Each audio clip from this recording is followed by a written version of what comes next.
Hi everyone, and welcome to Advanced JavaScript Lesson 6. Today we're going to be going over scenes.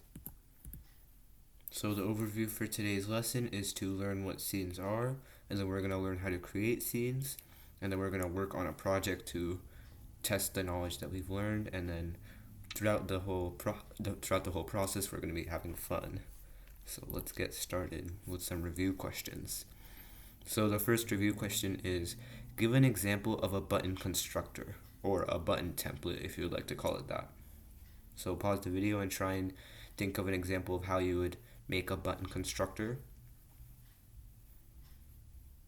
Okay, so let's look at the answer. So we would use object-oriented programming. We would have our template. We could save our button name. This can be whatever you want. The name can be like, you can call it just button or my button or whatever you want to call it, equals function, and then the parameters are x, y, width, and height. Then we would just use the keyword this dot x equals x, this dot y equals y, this dot width equals w, and this dot height equals h. Next, how do we access data from an object? So pause the video and try and recall how we access data from an object. Okay, so let's look at the answer. You just say object name dot property name. So just the name of the object and then dot whatever property you want to take the data from. Finally, how does mouse clicked work? So pause the video and try and come up with an answer to this question. Okay, so the way mouse clicked works is that it's its own function in JavaScript. You can just say mouse clicked equals function, and then it will automatically, or you just type it out, and then all the code that you put inside the mouse click function, that code will only run when the user clicks their mouse on the canvas. So good job with the review questions, guys. Let's move on to let's start learning about scenes. So phase 1, what are scenes? Scenes involve a transition between two or more images, pictures, or things. So you guys, all of you guys probably already know about this. And the uses of scenes. So can you list some places where you might find some scenes? So pause the video and try and list some places where scenes are present. Okay, let's look at some examples. Movies. So there's scenes in movies when the camera cuts to like a different place or a different person. Games, when there's like a cutscene. You guys have probably heard of cutscenes before.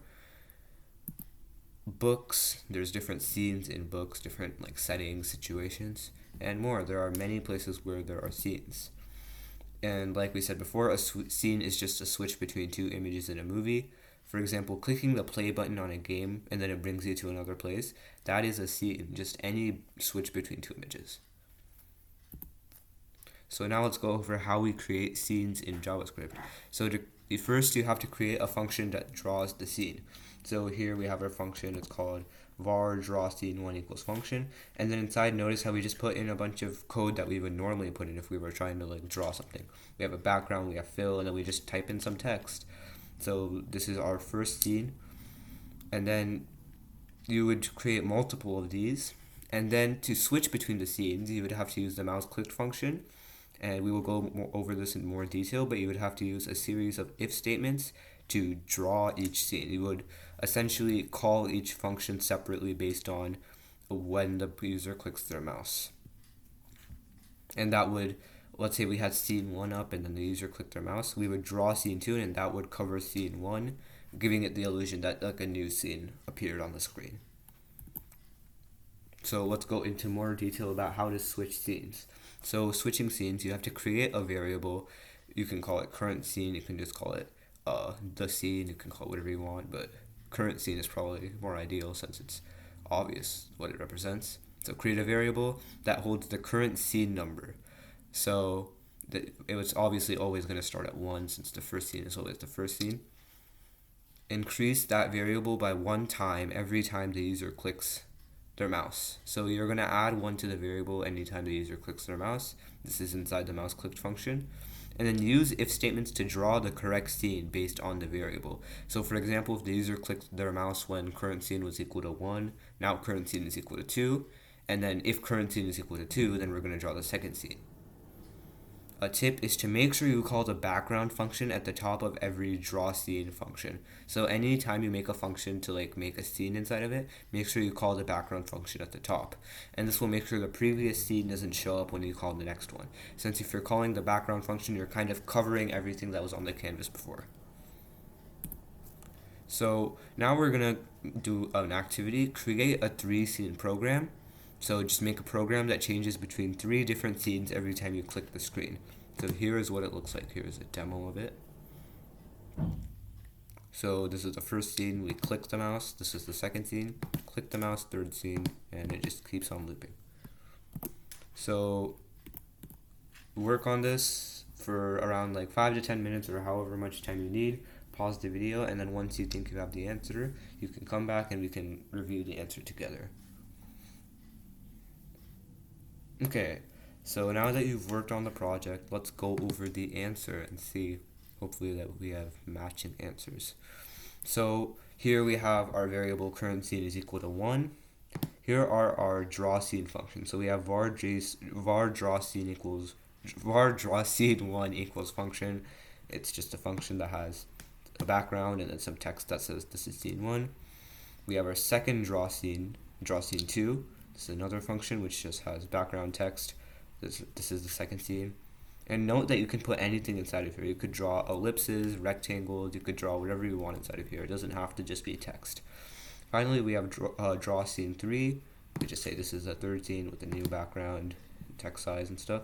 Now this is sort of the main part of the code. We have our mouse clicked function. Let's expand all this code. So we have current scene plus equals 1. So basically, remember, when it's in the mouse clicked function, it's basically saying when you click the mouse. So read it as if it's saying if mouse is clicked, then add 1 to current scene. And then we have if current scene is less than 3, current scene is equal to 1. So let's move on to the next if statements. We have if current scene is equal to 1, draw scene 1, else if current scene is equal to 2, draw scene 2, else if current scene is equal to 3, draw scene 3. So these all correspond to the number of values of current scene. So when current scene is equal to 2, like once I click my mouse, current scene is now equal to 2. And when current scene is equal to 2, then we're going to draw scene 2. Now if I click my mouse again, we added one more to current scene, meaning current scene is equal to 3. And now we're going to draw scene 3. And then when I click it again, this if statement puts it back to scene 1, and we come back and we loop all the way back here. So, and then finally at the bottom we have to draw scene 1, because if we don't do this, the program starts off with a blank page. It still works, but it's blank, so we have to draw scene 1 at the beginning. And that is how you would do the project. So good job everyone. Now let's move on to animating scenes. So to animate a scene is step 1, you want to create your scene. And we want to either base variables off time or change within function. We will go into more depth in the next slide. Next, we want to use within the draw function. So call your scene drawing function within the draw function, and then with all the if statements and stuff. So let's go into a bit more detail. So variables within scene functions. So either you can make it time-based. This function that's built into JavaScript called millis, which it returns the current number of milliseconds that has passed since the program has started and is constantly updated. You can use it to create repeating effects if you define your variables based on it. Next, we have changed within function. You can also just change variables within the draw scene function as normal. This is what I would recommend doing because this is what you guys have already learned about. This requires a bit more learning and effort. And make sure these variables are first defined outside the function or they will be reset every time you switch the scene. Then change them inside the function. So we have like var x equals 0, var y equals 200, and then inside the draw scene, we're adding 2 to x and subtracting 1 to y. Now why could this be useful? For example, if we had a car program, we could be adding 2 to the x value of the car, making the car go across the screen. You can also import an image. So we will be using sprites from Khan Academy and importing them into our project to use. So the code for an image is you just say image, this is the function, and then you would say get image, and then you put the image name. Now let me show you exactly what this looks like in Khan Academy. So let's open a new program. So let's look at the code. It says image get image, right? And then as soon as I complete this, it autofills and it shows me a bunch of options. So for example, let's say I want to put in hopper. Now I just need to put the x and the y value, 200, 200, and then the width and the height are optional, but let's say I wanted hopper to be like really big. There we go. I can move hopper up to the middle of the screen. Here we go, we have hopper. So that is how you would get an image you would import an image in Khan Academy JavaScript. So let's move on to our project. So we have the animating scene project. Create a program with 4 different scenes, introducing a Khan Academy sprite character for 3 scenes, and on the 4th scene, have the sprite swim in the ocean with fish, and it should have animation. So you should be animating the 4th scene. Here's what it will look like. Let's look at the demo. So scene 1, a little seedling is planted. The seedling begins to sprout.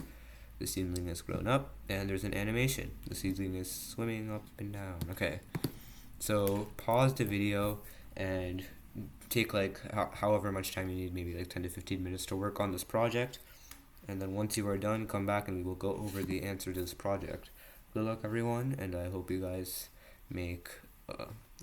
have some creative ideas and are able to make really cool projects. Okay, now that you've completed your project, let's go over the answer and see how the slide deck displays this. So first of all, we start off with no stroke, just so that there's no stroke. Otherwise, that'll look a bit weird. Now we have, remember, current scene is equal to 1. We have our scene functions. The first one just has background, fill, text size. We have text, and then notice how we import an image. We import the little seedling. I don't know what it's called in Khan Academy. And then draw scene 2, we do the same thing, except this time it's a different image. Draw scene 3, we have different text and stuff. We have a rectangle for the ground like we've had before. Then we have a different image. Now this is the animated scene. So we have our variable called x, which is equal to 0. We have our background. And then this is the text that says swimming time. And then we have a time-based variable. We have our avatar, which as you can notice, we have to make it go like up and down. The people who made this program did some complicated math over here. And then we just have fish 1 also in order for the fish to go forward. They've also animated it using the x and y variables. And then fish 2. And then finally we have to update the variable inside the function. And that is how they did the animated function. So the creators of this program used both time-based variable, and they also used a normal external variable to just make it go forward. The reason why they have the time-based variable is just so that they can sort of give all of the like the fish and the avatar like the swaying effect. Now let's go to the draw scenes area. So we have if current scene is equal to 1, draw scene 1, else if current scene is equal to 2, draw scene 2. We do that for all 4 scenes. And notice how we have to do it in the draw function because we want there to be an animation. And then finally we just say in the mouse clicked function current scene plus equals 1, and if current scene is greater than 4, current scene is equal to 1. We want to do this because there's no scene 5, so we have to make sure we set it back to scene 1 so that it repeats. And that is all for the swimmer scenes program. Hopefully you guys are also able to make some animation. It's fine if it wasn't as complicated as this, because this was some tough animation over here, but hopefully we're able to do that. So we're gonna skip this project. Now let's go over the ultimate advanced JavaScript recap. So the first question, what are the main steps for changing scenes? So pause the video and try and figure out the answer to this, and then we will go over it. Okay, so the main steps for creating scenes, or changing scenes, is you want to have the scene drawing function, and then you also want to use the mouse clicked function so that you can add one to the variable that you are using to keep track of which scene you are on. Next, how do you create an object? Okay, so to create an object, you just want to say var object name equals, and then you would have your different properties. and separate them with commas, and then each property would have a property value. Remember, you can use different types of data type. You can use different data types. You can use strings, integers, booleans, etc. Next, how do you import an image?